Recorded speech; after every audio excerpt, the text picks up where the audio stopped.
Hello everybody, this is Uno again. I had a request to show this a little bit more detail, and this connection right here, that is my DC negative. This is one piece here that these two rectifiers attach to. The tail, pigtail, loops down underneath this one here, and this one loops down underneath this one, and it's clamped to this piece, and this one is clamped to this piece, which you can see down here. Not very good because there's no light, but there's an AC connection there and an AC connection here. These are your two AC inputs. Your negative output for DC, and then here the pigtails come down and connect right here onto this heatsink, and right here is my DC positive going to my shunt right here. This is a shunt down here, and my meter is calibrated for this shunt, and comes out and goes to my reactor. As Gus had mentioned, these might be too lightweight for to carry the heat. I don't know yet. I'm not running a lot of amperage, so we will see.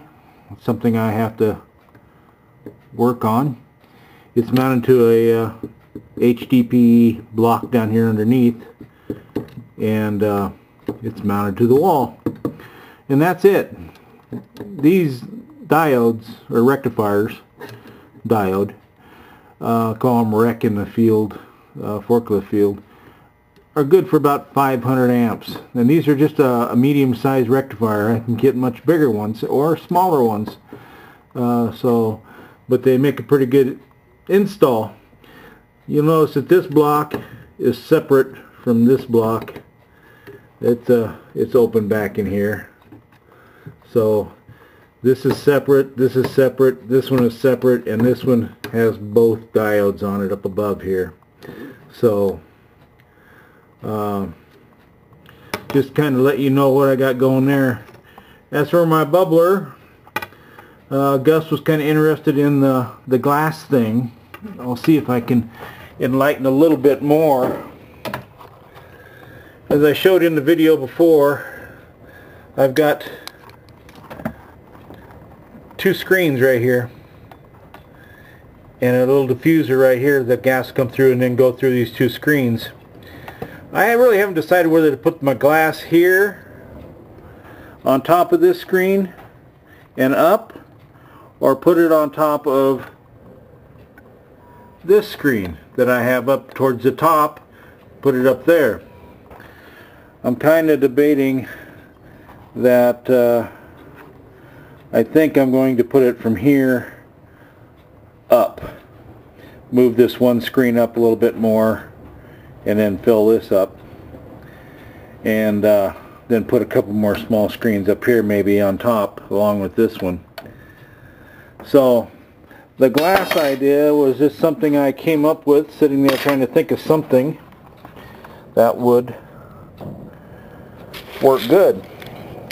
Like I said, I just went to the wrecking yard, and you can see these little things are just little squares. Man, it's perfect, I think. And it'd be very abrasive for the bubbles. I'm thinking we'll, bust them bubbles pretty easily. And from what I've learned, we need to bust the bubble to get the KOH out of it, because it's apparently inside the bubble. So that's my thinking with the glass thing. Doesn't deteriorate, can be cleaned, can be reused. I just kind of separated it a couple times through can to can and got the dirt out of it and picked through it and picked all the crap out of it. But that's the idea. is to put that glass inside this and try to bust them bubbles as many times as I can bust them to clean them. That's why they call it a scrubber or a bubbler. As for this is a little more information. This clear tube, just underneath it, about right here, is one of those screens that I've got in there. My inlet is over here from the reactor. And this is just a sight tube to see where my level is before I start. It'll dump in here. Except there's a screen up here, and below this is another screen. That when this dumps in, it'll drop down through and hopefully bust the bubbles up there, and everything will stay in here. And then another screen just to make sure that I don't get a lot of foam up into this tube. Now this is a little feature that I put in. These caps aren't quite done yet, but they are loose. And if I can get one off, I made them loose that I will make a seal on. If I have a flashback, this is what will happen. These two caps will come off. I didn't leave them tight. Even this tube is very tight in the rubber down here, and it will even come out. So even this rubber cap will come off if it has to. They all seal up good. There's no leaks. If you go down here, the rubber cap thing is even continued down here and down here. These are just loosely tightened clamps, and they will blow off if they have to. So just some of my safety features that I've got into this thing that hopefully will curb anything flying around the shop if I flash back. You've kind of seen this little amp gauge and what have you. This amp gauge, you can buy them at the same place that Larry bought his Variac, and they come as a unit, the shunt and that gauge. It's not a bad little gauge. Worked good for a car setup.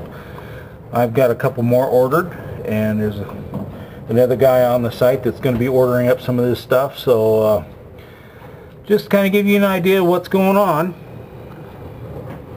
And like I said, Gus wanted to know a little bit about this hookup. So there is air that can flow between these. I was hoping that might help a little bit, but we'll see. So this is Uno. Well, one more thing. Kind of hit on this thing here a little bit. A new and improved unit. This outer shell. This is built just like my 1 liter, 1,000 milliliter bottle one. Except for these bigger bottles here are 2.5 liter bottles. Once in a while you can find them in the store. And I just use those for my outer shell and build it the same way. The inner one, like I said, is a 2 liter bottle, and built the same way. So all my measurements will be in 2 liters, 2,000 milliliter measurements. So a little bit more accuracy in what I'm doing. And like I said, a little more on what I got going here. This little Variac, nice little unit. It actually happens to be a Radio Shack unit. And that we'll use that for my electromagnetic testing that I'm going to get into here after I get some testing done on this thing. So once again, this all works. I've had it powered up. I just haven't powered the reactor because I haven't got no juice in the system, no electrolyte or anything, because I'm waiting for that to show up so I can start conditioning. So another quick little take on things. This is the Uno Lab. Mad scientist, that's all I am. So you all have a good day, and as soon as we get some juice in this thing so we can fire it up, we'll be posting some data on it. So thank you a lot. This is Uno. Bye.